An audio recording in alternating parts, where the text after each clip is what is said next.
गिरिजा घरी परतली. अनुपमेशिवाय आणखी कुणालाच तिच्या प्रवासाविषयी नेमकी माहिती नव्हती. पण हे कुणापुढे सांगणंही अनुपमेला शक्य नव्हतं. या साऱ्या वातावरणात आनंदचं पत्र तेवढंच उन्हाचा ताप कमी करणारा वळवाच्या पावसाचा शिडकावा होत होता. त्या पत्रांमधून आनंद आपल्या तिथल्या दैनंदिन जीवनाविषयी, मनाला छळणाऱ्या विरह भावनेविषयी लिहायचा. ते वाचताना आपल्याला देवानं पंख दिले असते तर उडून आनंदपाशी आपण गेलो असतो या विचारात ती गळून गेली. संध्याकाळी राधक्का देवळात भारत मंगळ प्रवचन ऐकायला गेल्या होत्या. अनुपमा माडीवरच्या लाकडी झोपाळ्यावर झुलत नुकतंच आलेलं आनंदचं पत्र वाचत बसली होती. पुन्हा पुन्हा वाचत होती. अनुपमा, तुला नाही तो उद्योग कुणी करायला सांगितला? संतापानं तणतणत जिनावर चढून आलेल्या गिरिजेनं तिच्या पुढ्यात उभं राहून विचारलं. तिचा चेहरा लाल बुंद झाला होता. अनुपमा घाबऱ्या घाबऱ्या उभी राहिली. तिला गिरिजेच्या बोलण्याचा आधी अर्थच समजला नाही. काय केलं मी? काल कमल पुढे माझी तब्येत बरी नाही म्हणून कुणी सांगितलं? तूच ना? अनुपमा अवाक होऊन उभी राहिली होती. आणि हळे बिडूच्या ट्रीपविषयी चौकशी करायचा चोंबडेपणा तुला कुणी करायला सांगितला? मी नाही मुद्दाम बोलले, सहज विषय निघाला म्हणूनच बोलले. शिवाय मी तू गेल्याचंही सांगितलं नाही. तुझा काहीतरी गैरसमज झालाय. काही गैरसमज झालेला नाही. मी हळे बिडूला गेलेच नव्हते असं तुला म्हणायचंय ना? तू कुठं जाऊन आलीस ते तुलाच ठाऊक. पण गिरिजा, मी तुझ्याहून मोठी आहे. तुला एक सांगू? गिरिजा काही बोलली नाही. हे बघ, तुझं असं वागणं योग्य नाही. तू ज्या वाटेनं निघाली आहेस तो चुकीचा मार्ग आहे. आपल्या घराण्याला हे शोभणारं नाही, एवढंच तुला मी सांगते. मला तुझ्या उपदेशाची काही गरज नाही. माझी आई आणि थोरला भाऊ ते आहे मला सांगायला.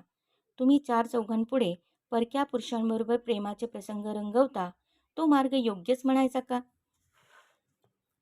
ते नाटक असतं, खरं जीवन नव्हे. तू हवी तिथं चौकशी कर. एकही व्यक्ती माझ्याविषयी वेडवाकडं बोलणार नाही. हे पहा, गरिबाला श्रीमंती लाभली की दिवसा ड्युटी घेऊन फिरायला लागतात, अशी म्हण आहे ना, तसं झालंय तुझं. मला उपदेश करतात. आजपर्यंत मला कुणी अवाक्षरानंही सुनावलं नाही. हवं तर मीच तुम्हाला चार चौघात सुनावेन. गिरिजाच्या या बोलण्यावर अनुपमा घाबरली. तोच पावलांचा आवाज ऐकू आला. राधाक्का आल्याचं जाणवून अनुपमा गप्प बसली. आईला पाहताच गिरिजेचा नूर पालटून गेला. तिनं रडवेल्या स्वरात आईला सांगितलं. आई ग, वहिनींना वाटतंय मी हळे बिडूला गेलेच नाही. काल कुंभाराच्या कमलीला त्यांनी भोचकपणे विचारलं म्हणे. कॉलेजमध्ये माझा आज किती अपमान झाला. आणि ती हुंदके देऊन रडू लागली. राधाक्कानी जोरात विचारलं. हे खरं आहे का अनुपमा? एका किरकोळ गोष्टीचं मोठं प्रकरण होऊ पाहत होतं. याची अनुपमेला कल्पना आली. ती लगेच म्हणाली. सहजच विचारलं मी, माझं चुकलंच. तुम्हाला आणि गिरिजाला याचा त्रास झाला असेल तर मला क्षमा करा. आपल्या काळ्याभोर डोळ्यांना पदर लावत अश्रू सावरत अनुपमा आपल्या खोलीत धावली. राधाक्कानी लेकीकडे वळून विचारलं. गिरी, खरं सांग, कुठं गेली होती तू? आई, राघवेंद्र स्वामींची शपथ, ज्या लक्ष्मीची तू पूजा करतेस, ज्या लक्ष्मी देवीची शपथ घेऊन सांगते, मी कॉलेजच्या ट्रिपलाच गेले होते. अगं, त्या कमलीची आणि आमची बॅच वेगळी आहे. आर्ट साईडला बॅचच नसते हे राधाक्कांना कुठून ठाऊक असणार म्हणा. बरं बरं, पुरे. म्हणूनच जुनी माणसं म्हणायची, कुळशीळ बघून सून घरी आणावी म्हणून. हिच्याशी लग्न करायचं म्हणून आनंदनं हट्ट धरला, म्हणून मी गप्प बसले. त्याला येऊ दे तर खरा. बाहेर उभी राहून गिरिजेचं बोलणं ऐकणारी अनुपमा खोट्या शब्द ऐकून घाबरून गेली होती. हे कसलं घराणं, ही कसली श्रीमंती, हे कसलं जीवन देवानं माझ्या वाट्याला दिलंय. तिला तीव्रपणे आनंदची आठवण झाली. कधी येईल तो? तो आल्यावर आपलं जीवन असं राहणार आहे का? नाही, कदाचित नाही. सुनेकडून श्रावणातल्या साऱ्या पूजा आणि नवरात्राचे सगळे धार्मिक नियम पाळायला लावून त्यानंतर तिला परदेशी पाठवावं असा राधाक्कांचा विचार होता. अनुपमेचा पासपोर्ट व्हिसा होईपर्यंत तेवढा वेळ होणारच होता. गिरिजेचं प्रकरण झाल्यापासून अनुपमा शक्य तितकी जपून वागत होती. कुठल्याही बाबतीत फारसं बोलणं, बोलत नव्हती. समोर असेल तेवढंच काम ती करत होती. राधाक्का सांगतील ते कामही मुकाट्यानं पार पाडत होती. कुठं पूजेची तयारी करणं, फुलं खुडून आणणं, माळा करणं अशी बारीक सारीक कामं तिच्या वाट्याला येत होती. हात फुलांचे हार करण्यात गुंतले तरी तिचं मन मात्र आनंदबरोबर अपूर्ण राहिलेल्या नाटकातले प्रवेश रंगवण्यात मग्न होऊन जाई. मन तेवढं शांत होऊन जाई. गौरी पूजेच्या निमित्तानं श्रावण महिन्यात अनुपमेच्या वडिलांकडून 5 रुपयांची मनी ऑर्डर आली. पहिल्या वर्षीची गौरी पूजा पद्धतीप्रमाणे माहेरी घेऊन जाऊन करायला हवी होती. पैशाच्या चणचणीमुळे अनुपमेला माहेरचंही बळ राहिलं नव्हतं. गौरी पूजेचा अवडंबर राहू द्या, तिला निदान मायेनं बोलवणारही कुणी नव्हतं. 5 रुपयांची ऑर्डर बघून राधाक्कांचा संताप शिगेला पोचला. तुझ्या बापाची आर्थिक कुवत नसेल, पण हे 5 रुपये तरी कशाला पाठवले? याचा अर्थ काय? आमच्या ड्रायव्हरला सुद्धा आम्ही खुशाली 5 रुपये देतो. लेकाची इच्छा म्हणून आम्ही लग्नाला होकार दिला. मुलगी आणि नारळ चालेल म्हटलं तर खरोखरच मुलगी आणि नारळ द्यायचा काय? तुझ्या धाकट्या बहिणींच्या लग्नानंतर असे 5 रुपये गौरीपूजेसाठी म्हणून पाठवले तर ते पाहुणे गप्प बसतील काय? पैशांबरोबर तुझ्या आईबापानं शकुनाच्या 2 ओळी तर लिहिल्या आहेत काय? श्रावणाच्या संततधारेप्रमाणे राधाक्कांची मुक्ताफळं अनुपमेवर बरसत होती. यावर अनुपमेचा काहीही इलाज नव्हता. सावक्का नाही म्हटलं तरी सावत्र राही. ती कशाला प्रेम आणि वात्सल्य दाखवायला येईल? या साऱ्या मनस्तापदायक वातावरणात आनंद हा एकच आशेचा किरण होता. संपत शुक्रवारची लक्ष्मी पूजा म्हणजे लक्ष्मी निवासातला मोठ्या अभिमानानं साजरा करायचा सण. या सणासाठी राधाक्कांची वर्षभर तयारी चालत असे. घरातले सगळे दागदागिने आणि मौल्यवान वस्तू त्या निमित्ताने बाहेर निघत. त्याचे 4 भाग करून त्यातला एक भाग लक्ष्मी देवी, अनुपमा, गिरिजा आणि स्वतः त्यांनी घातले होते. शेकडो सुवासिनींना त्या दिवशी हळदी कुंकवासाठी बोलावलं होतं. सुनेकडून त्यातल्या ज्येष्ठ सुवासिनींचे पाय धुण्याचा कार्यक्रम चालणार होता. पूजेच्या वेळी धूप जाळण्यासाठी निखारे हवे होते. नारायणाचार्य मुहूर्त टळतोय, लवकर निखारे आणा म्हणून घाई करू लागले. योग्य मुहूर्तावर लक्ष्मी पूजा केल्यामुळेच लक्ष्मी आपल्या घरी वास्तव्य करून आहे असा राधाक्कांचा विश्वास होता. राधाक्कांनी सुनेकडे पाहिले. अनुपमा लगबगीनं उठली आणि स्वयंपाकघरात जाऊन तिने 2 निखारे चिमट्यात पकडून धूपदाणात घातले. गडबडीच्या भरात एक घटना घडली.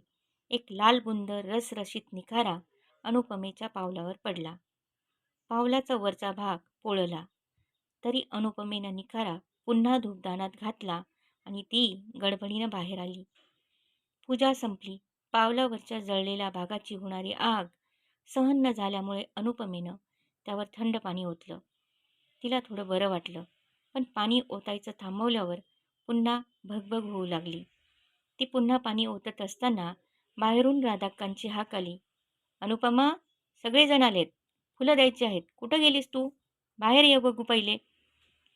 जळलेल्या जागी आता मोठा टचटचीत फोड आला होता. तिनं त्यावर मलम लावलं तरी आग होतच होती. 2-4 दिवस यावर इलाज नाही हे ठाऊक असल्यामुळे अनुपमेनं त्याविषयी कुणालाच काही सांगितलं नाही. शिवाय कुणापुढे सांगणार म्हणा. सहानुभूतीनं ऐकणारं तिथं कोणी नव्हतं. फोड बसला, जखम भरून आली, पण त्या जागी खाज सुटू लागली. अनुपमेला आश्चर्य वाटलं. खाजवून खाजवून ती जागा लालबुंद झाली. मध्ये काही दिवस गेले. अनुपमेचं त्या जागी लक्ष गेलं. एक छोटासा पांढरा डाग तिथं तिला दिसला. तिनं निरखून पाहिलं. कदाचित खपली पडून गेल्यामुळे तो डाग राहिला असावा असा विचार करून तिने तिकडे फारसं लक्ष दिलं नाही. पण फार दिवस तिला तिकडे दुर्लक्ष करता आलं नाही. तो डाग थोडा मोठा मोठा झाल्याचं तिला लक्षात आलं. कसला डाग असेल हा? सुरुवातीला लक्षात आलं नसेल तरी लवकरच तिच्या मात्र लक्षात आलं. अनुपमाच्या अंगावर कोड फुटलं होतं.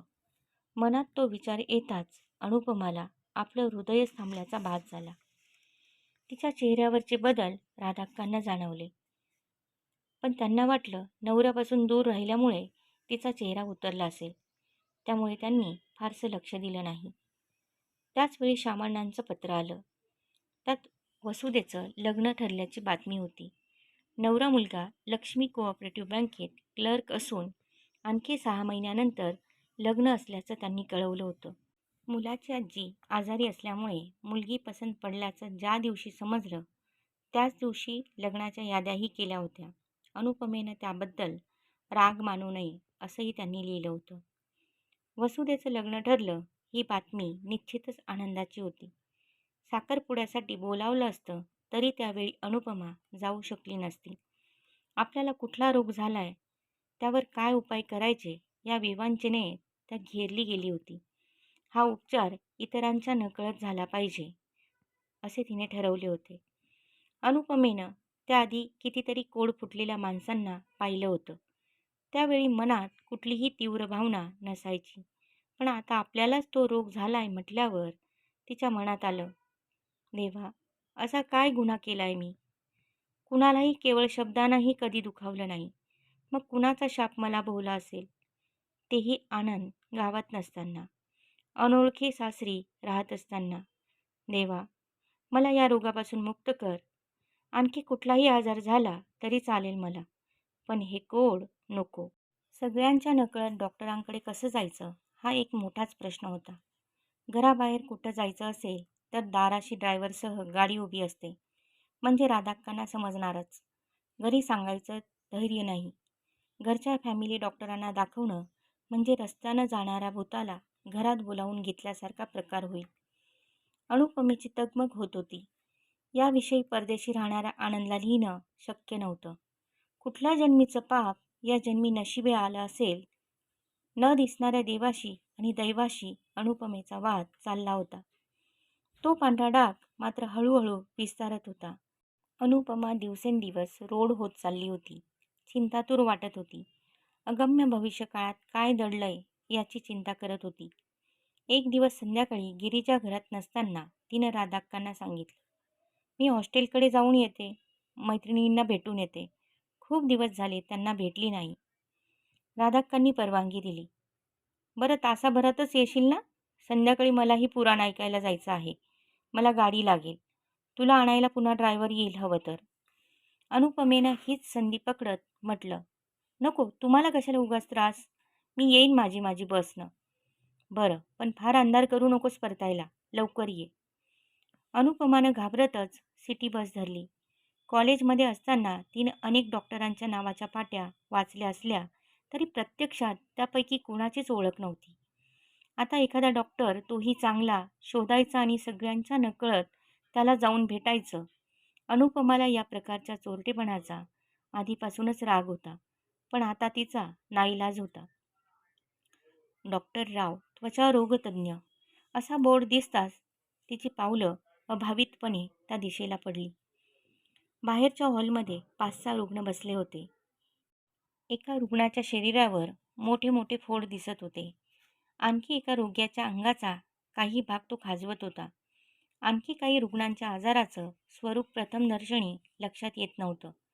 कदाचित त्यांच्या आजाराचं स्वरूप न सांगता येण्याजोगं असावं. अनुपमा तिथे येताच इतर रोग्यांचंही तिच्याकडे लक्ष गेलं. त्यांच्या चेहऱ्यावर आश्चर्य उमटलं, कारण रुग्ण असल्याचं कसलंच चिन्ह अनुपमेकडे पाहताना दिसत नव्हतं. चेहऱ्यावरचे म्लान भाव वगळता ती अजिबात रोगी वाटत नव्हती. तिथली परिचारिका तिच्यापाशी येऊन म्हणाली, डॉक्टर घरात आहेत. तुम्ही हवं तर तिथंच भेटू शकतात त्यांना. अनुपमा डॉक्टरांना सहज भेटायला आलेली त्यांची कुणी नातेवाईक असावी असं तिला वाटलं. नकारार्थी मान हलवून अनुपमा डॉक्टरांची वाट बघत तिथेच बसून राहिली. बराच काळ गेल्यासारखं तिला वाटत होतं. प्रत्येक रोगी एवढा वेळ डॉक्टरांशी काय बोलत राहतो? डॉक्टरांनी आपल्याला लवकर का बोलावू नये? आपल्याला परतायला उशीर झाला तर राधाक्का काय म्हणतील? या सर्व विचारांमध्ये ती गळून गेली असतानाच तिचं नाव पुकारण्यात आलं. ती घाबरतच डॉक्टरांच्या केबिनमध्ये शिरली. मध्यम वयाचे, करड्या केसांचे, तरीही सहानुभूतीपूर्वक दर्शवणाऱ्या डोळ्यांचे डॉक्टर दिसताच अनुपमेच्या मनातली भीती काही प्रमाणात कमी झाली. डॉक्टर, पावलांवर निखारा पडल्यामुळे पांढरा डाग आलाय. मला वाटतं कोड आहे. तुम्ही बसा, जे सांगायचं ते बसून सांगा. घाबरण्याचं काही कारण नाही, डॉक्टर शांतपणे म्हणाले. तिनं निऱ्यांचा गोळ उचलून पायावरचा डाग दाखवला. डॉक्टरांचा चेहरा पूर्ववत होता. खरंय तुमचा अंदाज अगदी खरा आहे. मनात कुठंतरी डॉक्टरांकडून असं काही नाही, हे कोड नाही, दुसरा कसला तरी डाग आहे असं ऐकायला मिळेल अशा प्रकारची पुसट आशा तीही जमीनदोस्त झाली. अनुपमा डॉक्टरांचं बोलणं ऐकताच अवाक झाली. डॉक्टरांच्या दृष्टीनं तो नेहमीचाच आजार होता. त्यांनी लगेच सांगितलं, हा कधीच पूर्णपणे बरा न होणारा रोग आहे, असं मात्र समजू नका. तुमच्या घरी हा रोग आणखी कुणाला आहे काय? माझी आई लहानपणीच वारली. माझ्या माहितीप्रमाणे तिच्यापैकी कुणालाही हा आजार नव्हता. तसंच वडिलांकडेही कुणालाही हा आजार नव्हता. डॉक्टर, हा अनुवंशिक रोग आहे का? नाही, तसं काही नाही. पण फॅमिली हिस्ट्री विचारली, हा रोग वंश परंपरेनंच येतो असं ठामपणे म्हणता येत नाही. पावलावर निखारा पडल्यामुळे हा आजार झालाय का? ते एक निमित्त झालंय, एवढंच. काही जणांना कुठल्याही निमित्ताशिवायही हा रोग होऊ शकतो. काही स्त्रियांना गरोदरपणात हा रोग होऊ शकतो. मला का झाला हा रोग? डोळ्यातलं पाणी पुसत अनुपमानं विचारलं. कारण सांगता येणार नाही. औषधं लिहून देतो, ती वापरून पहा. त्यानंतर मी पूर्णपणे बरी होऊन पूर्वीसारखी होईन का? तिनं आशेनं विचारलं. या बाबतीत खरं ते सांगतो, काही जणांना लगेच गुण येतो, काही जणांच्या बाबतीत डाग पसरत नाही. प्रत्येक मनुष्य देह वेगवेगळा असतो ना, त्यामुळे निश्चित असं काहीही सांगता येत नाही. अनुपमा उठून उभी राहिली. डॉक्टरांनी सांगितलं, हे पहा, शक्यतो तुम्ही या आजाराला तोंड द्यायचा प्रयत्न करा. मानसिक क्लेश आणि चिंता याचा या रोगावर उलट परिणाम होऊ शकतो. अनुपमा विद्ध स्वरात म्हणाली, डॉक्टर, मी इथं आल्याचं तुम्ही गुप्त ठेवाल? मंद हसत डॉक्टर राव म्हणाले, त्याची काळजी करू नका. आमच्या पेशाचा तो धर्मच आहे. जड अंतकरणानं अनुपमा तिथून बाहेर पडली. आता तिला समजलं होतं, प्रत्येक रोगी डॉक्टरांचा एवढा वेळ का घेत होते. दिवसेंदिवस अनुपमाची परिस्थिती बिघडत चालली होती. हा आजार कधीच बरा झाला नाही तर हा डाग इतरांच्याही नजरेला पडला तर आपलं भविष्य काय? आनंदला हे सारं कसं कळवायचं? डॉक्टरांनी दिलेली औषधं मोठ्या श्रद्धेनं, भक्तीनं वापरली, तरी अनुकूल गुण काहीही दिसत नव्हता. डॉक्टरांनी सांगितलं होतं, चर्मविकार बरे व्हायला वेळ लागतो. मनाचा संयम अत्यंत महत्त्वाचा आहे. तिचा संयम अपार असला तरी भोवतालच्या लोकांमध्येही तेवढा संयम हवा ना. डॉक्टरांकडे जाऊन येणं म्हणजे मोठा यज्ञ केल्यासारखं प्रत्येक वेळी तिला वाटत होतं. घरी काहीतरी खोटं कारण सांगून बाहेर पडायचं, कुणी पाहत नाही ना याची खात्री करून घेऊन दवाखान्यात शिरायचं आणि रात्री उशीर होण्याआधी घरी परतायचं. यातलं काहीही चुकलं तरी जीवन वैराण होऊन जाईल हे भय एकीकडे. सतत मानेवर धारदार तलवार टांगल्यासारखी भावना मनावर दडपण ठेवत होती. पायावरचा डाग कुणाला दिसू नये म्हणून ती साडी आणखी पायघोळ नेसू लागली. त्यामुळे काही वेळा साडी पायात अडकायची. आपल्यालाच का हा आजार झाला? गेल्या जन्मीच्या काहीतरी दुष्कृत्यांचं फळ असेल काय? कुणाचा शाप भोवला असेल का? या आणि यासारख्या अनेक प्रश्नांमध्ये घेरली जाऊन अनुपमा निराश होत होती. त्या दिवशी राधाक्का इंदिराक्कांच्या घरी गेल्यानंतर संधी साधून अनुपमा दवाखान्याकडे निघाली. खोटं बोलायची सवय नसलेल्या अनुपमेनं चाचरतच मैत्रिणीकडे जाते म्हणून सांगितलं होतं. नेहमीप्रमाणे संध्याकाळच्या वेळी गिरीजा घराबाहेर होती. पण तो दिवस नेहमीसारखा नव्हता. इंदिराक्का गावात नव्हत्या. त्यामुळे राधाक्कांनी बाजारात किरकोळ खरेदी करून त्यानंतर घरी जायचं ठरवलं. त्याप्रमाणे त्यांनी ड्रायव्हरला सूचना दिली. त्यांच्या नेहमीच्या विशिष्ट दुकानात पूजेसाठी लागणारं केशर आलंय का याची ड्रायव्हर तुकारामला चौकशी करून यायला सांगून त्या गाडीतच बसून राहिल्या. सहज इकडे तिकडे नजर टाकत असताना त्यांची नजर डॉक्टर राव, चर्मरोग तज्ज्ञ या पाटीकडे गेली. असल्या डॉक्टरांकडे गुप्तरोग झालेले रोगी जातात हे राधाक्कांनाही ठाऊक होतं. त्या विचारानंही त्यांच्या कपाळावर आट्या उमटल्या. नेमक्या त्याच क्षणी त्या दारातून अनुपमा बाहेर असल्याचं त्यांनी पाहिलं. अचानक विजेचा लोळ अंगावर कोसळला की विजेचा झटका बसला. काहीही नाही. काही क्षण राधाक्कांचं तोंड उघडच राहिलं. विश्वास ठेवणं अशक्य वाटावं असं काहीतरी त्यांनी पाहिलं होतं. कसली सून ही? कसलं घराणं म्हणायचं? ह्याच घटनेविषयी आणखी कुणी सांगितलं असतं तर आपण विश्वासही ठेवला नसता. पण स्वतःच पाहिलं ना, त्यांचा सारा देह बधीर होऊन गेला. तुकारामानं सांगितलं, केशर मिळालं. तेव्हाच त्या भानावर आल्या. यातलं अनुपमेला काहीही ठाऊक नव्हतं. दवाखान्याबाहेर येऊन तिनं बस पकडली. आपल्या आयुष्यातील वादळाला सुरुवात झाल्याची तिला मात्र कल्पना नव्हती. पाहिलेल्या दृश्यामुळे राधाक्का आणखी कठोर झाल्या होत्या. उलट अनुपमा नव्यानं उद्भवलेल्या विचित्र परिस्थितीमुळे आणखी मऊ झाली होती. अनुपमा माडीवरच्या आपल्या खोलीत बसून आनंदचं नुकतंच आलेलं पत्र पुन्हा पुन्हा वाचत होती. आनंदनं त्यात ब्रिटिश रंगभूमी आणि तिथल्या नाटकाविषयी लिहिलं होतं. इथे दररोज नवे नवे प्रयोग होत असतात.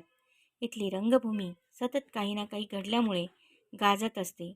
अनु, तू इथं आलीस की इतकी खुश होशील, कारण मात्र कामाच्या अतिरिक्त ताणामुळे मला त्याचा आस्वाद म्हणावा तसा घेता येत नाही. सुंदर व निसर्ग बघितला, सुंदर कविता ऐकली, कुठल्याही प्रकारचं सौंदर्य समोर आलं की मला तुझीच आठवण येते. तू आणखी 2-3 महिन्यात इथं येते आहेस ना? मी त्या दिवसाची वाट पाहत दिवस मोजतोय. अनुपमा अनुपमा मात्र आपल्याच तंद्रीत पत्र वाचत होती. काही जण जीवनाला कठीण व्रत मानतात. मला मात्र तसं अजिबात वाटत नाही. तुझ्या नुसतं पत्राचं सान्निध्यही माझं जग सुंदर करून टाकतं. अनु, आई कशी आहे? तिचं मन अजिबात दुखू नकोस. तू तसं करणार नाहीस हे मलाही ठाऊक आहे. पण ती तुला एखादा कठोर शब्द बोलली तर माझ्यासाठी म्हणून तू तिकडे लक्ष देऊ नकोस. अनुपमा!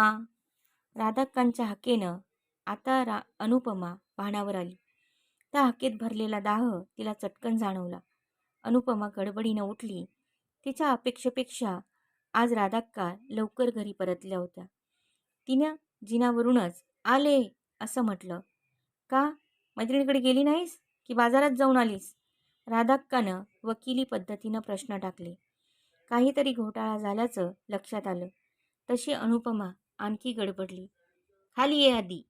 अनुपमेनं एक पाऊल पुढं टाकलं असेल नसेल, नीरांचा घोळ पायात अडकला की डोळ्यापुढे अंधारी आली कोण जाणे. अय्यो असं म्हणत अनुपमा जिन्यावरून गडगडत खाली कोसळली. त्यापुढं तिला डोळ्यांपुढे काजवे चमकल्याचं आठवलं. तेवढंच.